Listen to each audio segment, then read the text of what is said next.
un tema de nuestra salud que preocupa por igual a hombres y a mujeres, me parece. Varices y arañitas, ¿qué tema?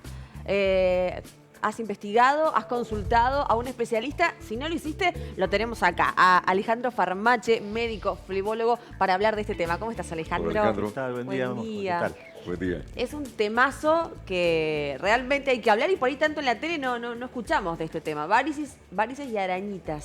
Sí, en realidad son distintas formas de la misma patología. A ver. Es una enfermedad venosa de los miembros inferiores que afecta realmente a muchísima gente. Y como bien dijo Coco, tanto a mujeres como hombres, en mayor proporción a mujeres que hombres, pero no es poco común que los hombres asistan a la consulta. Ajá. Cada vez más se preocupan por su salud y asisten. ¿Tiene que ver con la falta de ejercicio, con la falta de movilidad, con qué?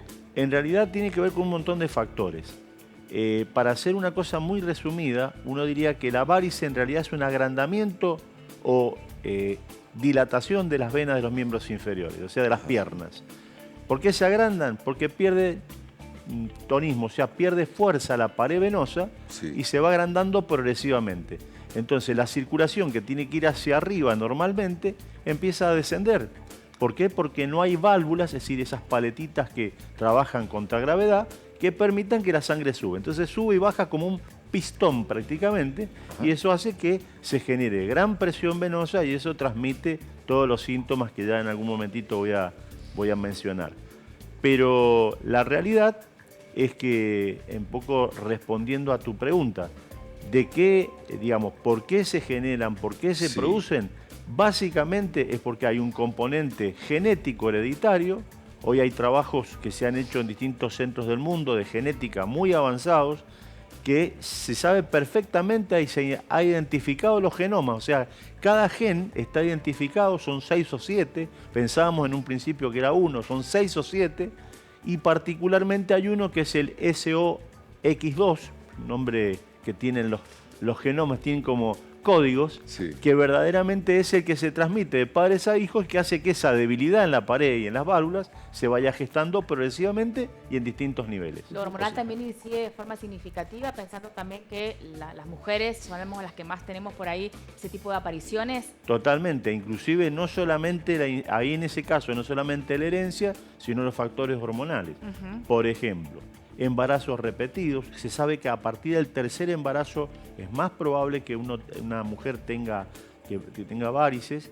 Otro tema fundamental es la ingesta de anticonceptivos orales. Sobre todo mucho influyen en los derrames o arañuelas, que son esas arañitas que se generan en la pierna. Pero también incide, por supuesto, en los grandes troncos venosos, provocando o facilitando la aparición de varices. Y, por supuesto, la mujer en el transcurso de su vida va teniendo variaciones en sus niveles de hormona, y eso ya está demostrado por trabajos israelíes que impacta directamente sobre la pared venosa, generando un relajamiento, un agrandamiento de la vena. Entonces, verdaderamente la mujer con distintas etapas de su vida, sea la primera menstruación o ciclos que son anormales, como puede ser, por ejemplo, un ciclo alterado, obviamente con un nivel de hormona alto impacta en el sistema venoso y genera estos problemas. Quiero cuáles contarte algo son? cortito, Sí. Majo, perdón, algo sobre lo que dijiste recién, que arañitas y varices, Majo presentado el tema, son como distintas expresiones de lo mismo, Exacto. de la misma dolencia.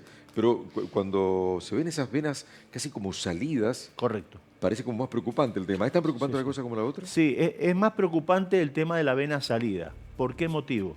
Porque cuando la vena empieza a dilatarse, a agrandarse y a ser protruyente, o sea, que se sobresale de la Sí. superficie, ya está hablando de que el flujo en ese caso está subiendo y descendiendo en forma, digamos, bidireccional, o sea, hacia arriba y hacia abajo, Ajá. y eso genera un efecto de turbulencia y entonces predispone para la formación de coágulos. Ok. Entonces ya estamos hablando de un tema meramente estético como son los derrames, pasamos ya a un problema orgánico Sí. que tiene traducción estética porque uno ve a la persona que tiene todas las venas dilatadas, pero hay un componente orgánico muy importante porque puede predisponer a complicaciones como el caso de la trombosis, ni que hablar del tromboembolismo, o sea, la migración de coágulos a la arteria pulmonar, que eso ya traería problemas mucho más graves. Pero independientemente de eso, hay una cosa que les voy a traer una novedad. Es un trabajo que salió hace muy poquito de Berlín, Alemania, que dice que todas las personas que tienen varices, como las que vos mencionás, Coco, que tienen un cuadro de COVID, tienen mayor incidencia de trombosis y de tromboembolismo. Entonces, por eso hoy en día es conveniente resolver el problema lo antes posible, no solo por las posibles complicaciones que se vayan gestando, sino fundamentalmente porque si hoy en día que tenemos todavía menos cantidad y con menos, digamos, grado de mortalidad el cuadro de COVID, esto nos predispone a trombosis y a tromboembolismo. ¿Por qué? Porque el virus tiene en su cubierta una proteína que se llama spike, que esa proteína es trombogénica. Pero no solamente porque encuentre una pared un poquito lesionada y la agrede y le produce un coágulo, sino porque modifica las condiciones de factores de coagulación en la sangre, es decir, que modifica las características de la sangre y obviamente facilita la aparición del trombo. Esto lo han tenido muy en cuenta y las estadísticas les ha dado que es importante hacer un tratamiento preventivo o ya directamente en lo posible curativo o paliativo para que si la persona sufre esta situación no se agrave. Había hablado de síntomas, doctor. ¿Qué siente la persona? De ¿Qué los aparece? síntomas más comunes son pesadez, en muchos casos manifiestan dolor, calambres, la hinchazón de la pierna, que no es poco común y que hay que diferenciarlas con otras patologías, y también la sensación de inquietud de las piernas. Todas esas manifestaciones son muy comunes. Por supuesto, si uno agrega una complicación como puede ser un coagulito superficial que le llamamos flebitis, en realidad sería tromboflebitis porque es el coágulo lo que genera la afección. El problema que tiene es que ya el dolor es mucho más intenso, el cordón ya no es blandito sino se pone muy duro y entonces el problema es que empiece a crecer. Porque como todos los sistemas están conectados, si el coágulo empieza a progresar y se empieza a meter por dentro del sistema profundo, entonces puede llegar al pulmón. Entonces por eso es importante que cuando la persona ya siente un dolor muy intenso, con dureza y con sensación de calor y etcétera, etcétera, tiene que consultar porque estamos en presencia de una complicación. Doctor, usted habló de que había un componente genético importante. Digo, es decir, que si uno ve a su papá o a su mamá que tuvo, es muy probable que tiene.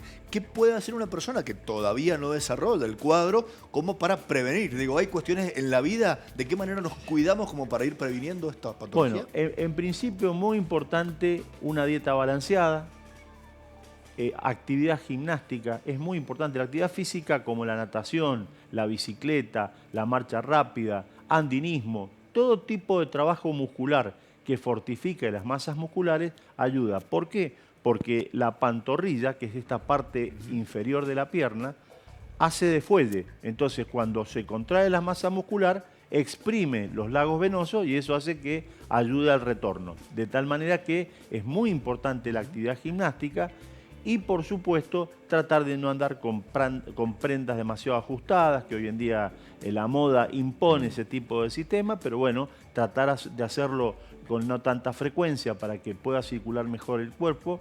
Y la otra cosa importante que me parece crucial es que sobre todo en aquellos que son fumadores, traten de reducir el cigarrillo porque no solamente está impactando en el tema de las arterias, sino también en las venas. Se ha visto que hay ciertas sustancias, ciertas enzimas que facilitan la aparición de varices a partir de un estudio que hace años que se hizo, que es el estudio de Framingham. Ajá. Doctor, acabas de decir no prendas ajustadas, pero venían o vienen unas medias que hacen un efecto de compresión ahí. Exacto. Sí. De compresión se llaman, de hecho. Claro, de de compresión, compresión, de elastocompresión o compresión. En realidad esas medias tienen una finalidad distinta. La media elástica lo que hace es una compresión externa sobre esas venas salidas. Entonces, al comprimir esas venas, facilitamos el retorno venoso por las venas profundas. Ajá, Es decir, que comprimimos lo que está patológico y facilitamos el retorno venoso, o sea, la circulación por dentro de las venas grandes, que son de gran calibre, y que básicamente hace que disminuya la presión y por ende la sintomatología ceda. Claro. Por otro lado también evita que se genere ese efecto de flujo de doble dirección y reduce la posibilidad de que se hagan coágulos. Claro, Bien, no hay que esperarlo. ¿Qué diferencia hay entre lo que es varice que hemos hablado a lo que es la arañita y cuándo es preocupante también, Totalmente. ¿no? La arañita en realidad es una dilatación de un capilar que está en una situación muy superficial. Ustedes calculen que es como si vamos a llevarlo a espacios más grandes, ¿no? Dale, a ver. Es como si los derrames estuvieran en el techo de este estudio y las varices en el piso.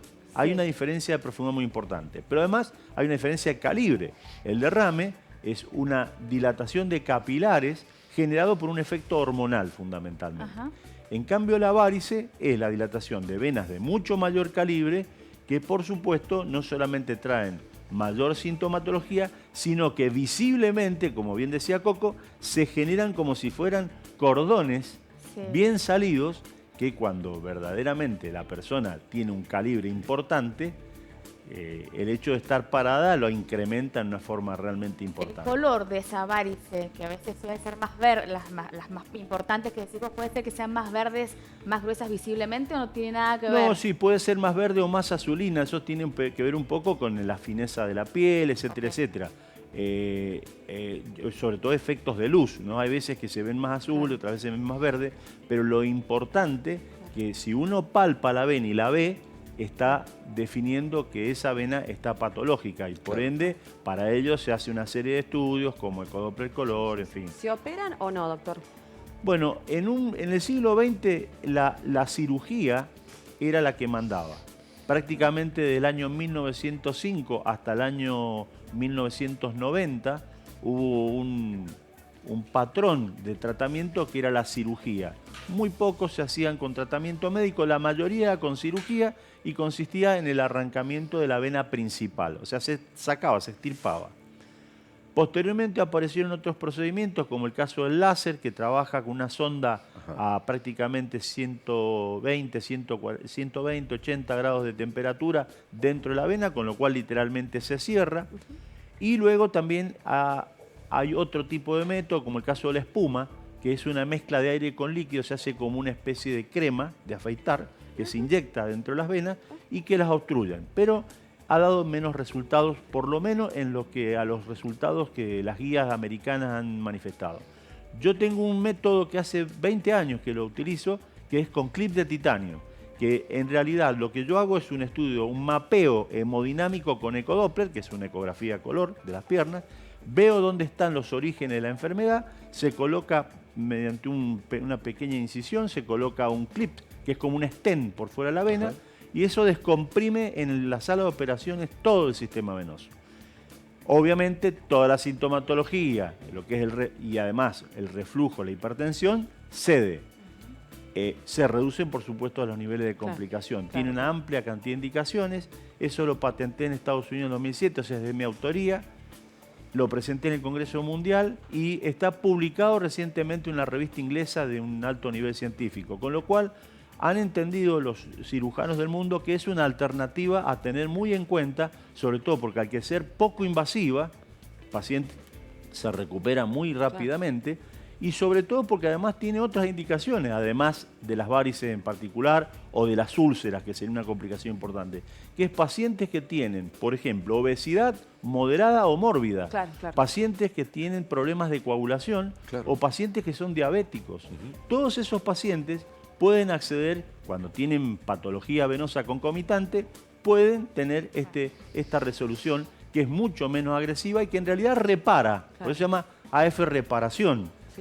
Repara, reconstruye y no arranca, quema o destruye. Esta es un poco la idea. Una eminencia el Claro. doctor. Muchas gracias. Doctor, gracias. Gracias, Alejandro, Muy amable. por venir al programa. Un gusto tenerte acá. Igualmente.